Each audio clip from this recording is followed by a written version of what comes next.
Hello, everyone, and welcome to the Green Man channel. Hope you're all good and well. I'm really excited to be joined today for this next episode of Symphonic Sundays by the vocalist of Dialith. We're going to be talking about their latest EP, the second in a trilogy of EPs. This one is called Altar, which came out back on the 5th of April. And yeah, I'm just very excited to be joined by you today, Krista. How are you doing? I'm good. Thank you for having me. It's great to have you on. Always good to have Symphonic Sundays, get another Mhm. guest so we can talk about another symphonic metal release. In this case, I've been looking forward to talking about this because I think it's a really interesting, really intriguing EP with a lot packed into it. So how have you found the reaction to the EP so far? Now it's been, what, just over a week since it came out? Mhm. The reaction has been really good. People seem to be surprised. It is a bit of a departure of some of our previous stuff. So it's always fun to surprise people, especially in symphonic metal. I think symphonic metal in particular is a bit prone to getting dry in some places. So we love to breathe new life into the genre if we can. Yeah, and as this EP is part of a trilogy, what I've been wondering is how much did you know, or did you know exactly how you wanted this EP to sound before you came to, writing it and recording it? No, we actually had no idea. We just knew that we wanted to release the next album in chunks, just due to the fact that we are a small independent band. We do not have label backing. We're on the hook financially for all of it. So it just made more sense, to release the next album in chunks. Um, so we didn't know how this was going to end up, but we did have the titles. And I think the titles kind of helped move the EPs in a certain direction, maybe even a bit subconsciously. So the first EP was called Atrophy.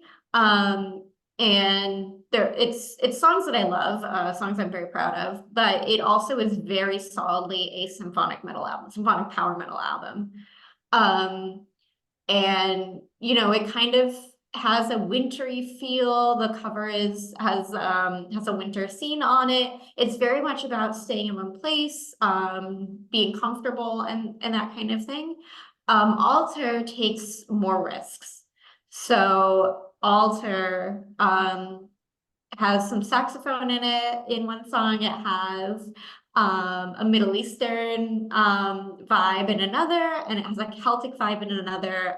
We took it in all different directions, sort of and the cover is of a spring scene, spring meaning new beginnings and new life. And I think the titles really helped push us in a certain direction.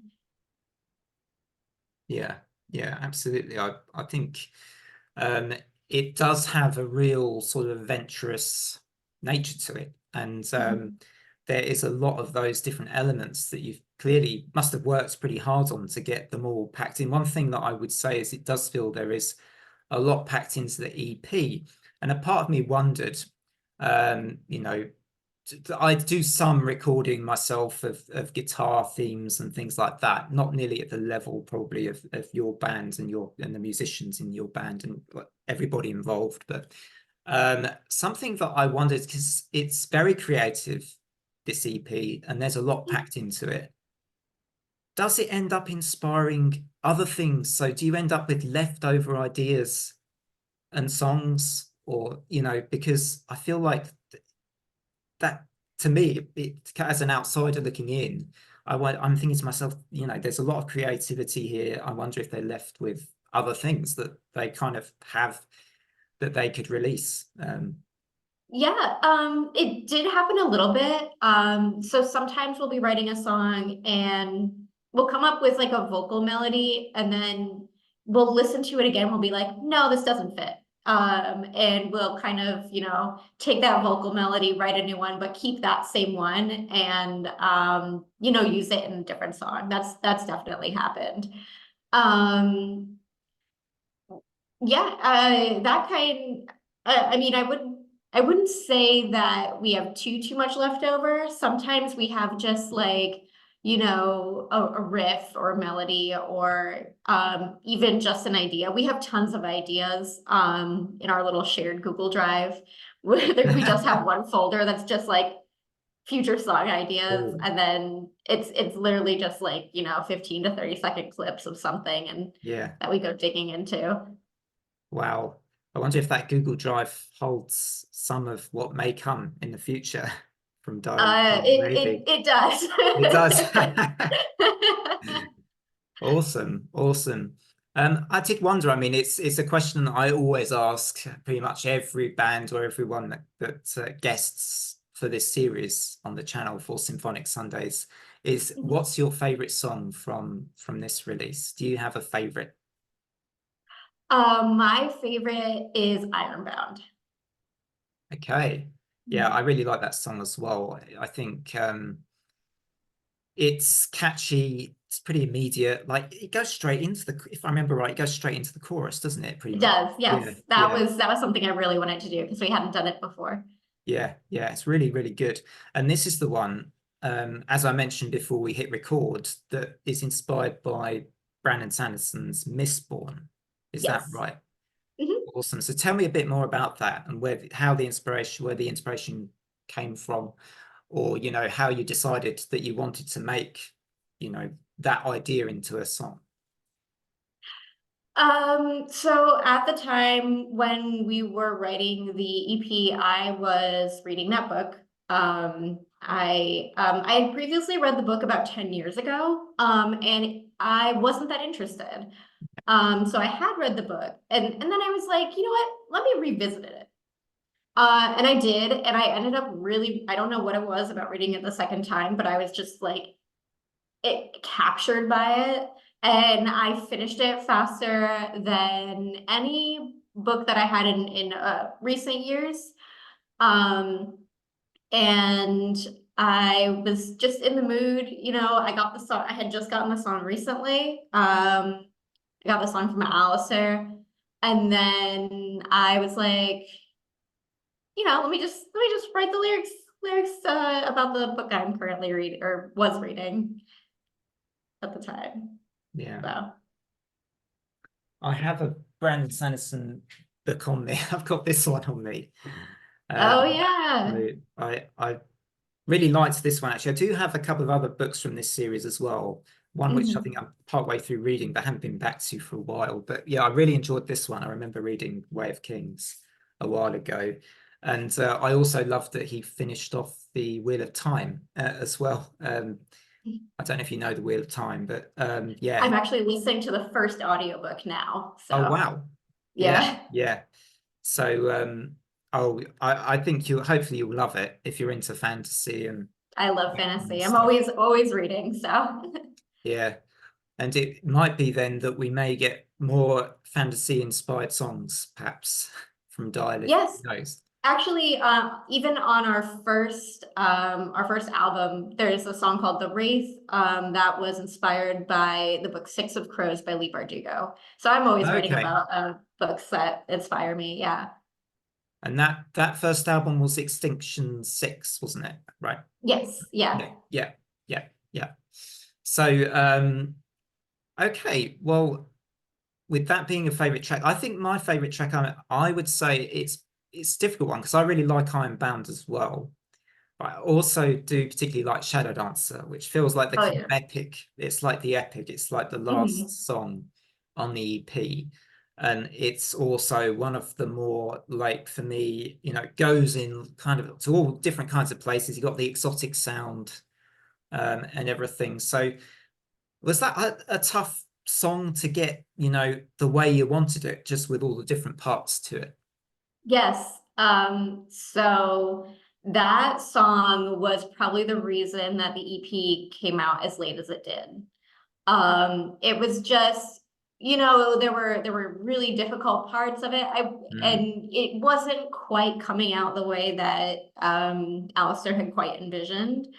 Um, so it did take a bit, but obviously we love the end result. So that was more important to getting it to be the quality that it is rather than just, you know, rushing something out.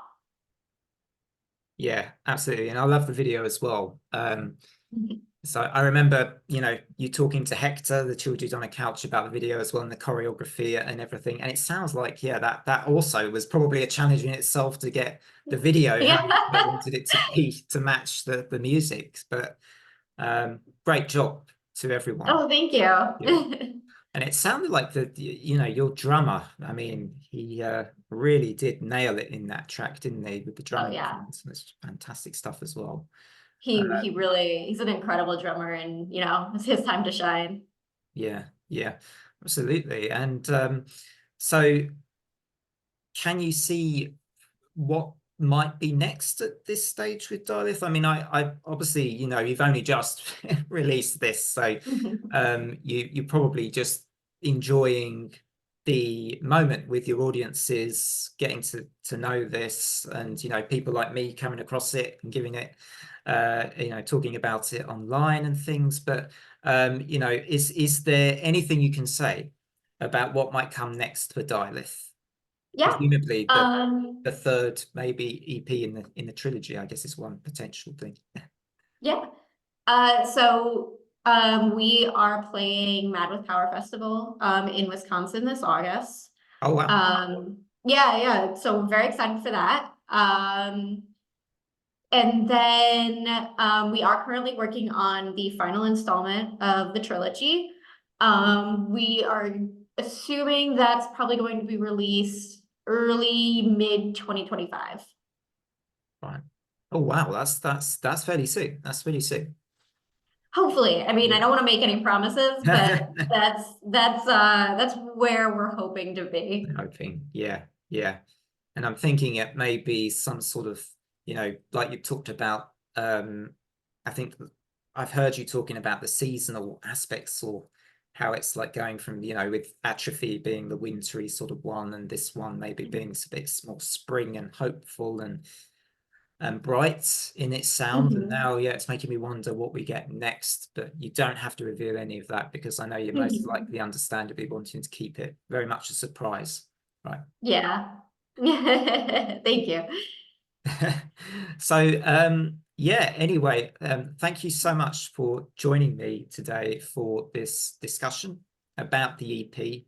I'm really looking forward to what Dialith have to offer in the future, and looking forward as well to whatever vocals and performances you come up with next for the future works as well, because that's another aspect of your performances that I really enjoy, obviously, is your singing. And I will put a link in the description box to where you can go to download this. I think I've seen it's being sold on CD as well. And Mhm. any other physical formats, or is CD the one? Just CD at this Cool. time. We've gotten some requests for vinyl, Fine. but unfortunately it's just All those it's vinyl not addicts. feasible. All those vinyl addicts out there, right? Yeah, going. They've got it. It's actually, you know what? Actually, something I haven't also mentioned is the artwork is pretty stunning to both this and to Atrophy, and to have those next to each other would be, you know. And then the That third was, one, whatever yeah. artwork you've got maybe lined up for the third one, would just be awesome to have those kind of lined up, because it's just really great artwork. Oh, thank you. That's Marta Sokolowska. She is a Polish artist. She has done all of our covers except for our very, very first EP. Mm, She's incredible. We really like working with her. great stuff. Um, Mhm. well, I look forward to the artwork as well. We might see in the future, I guess, by extension.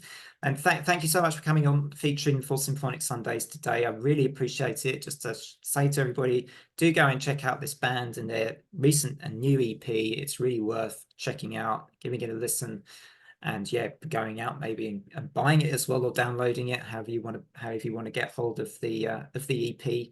And otherwise, from me, and don't forget as well to drop a sub and a like and all that kind of stuff to help the channel as well, and this series hopefully continue to go. But yeah, otherwise, from me and from my guest Krista Sion from Dialith, thank you very much, everybody, and until next time, just bye for now.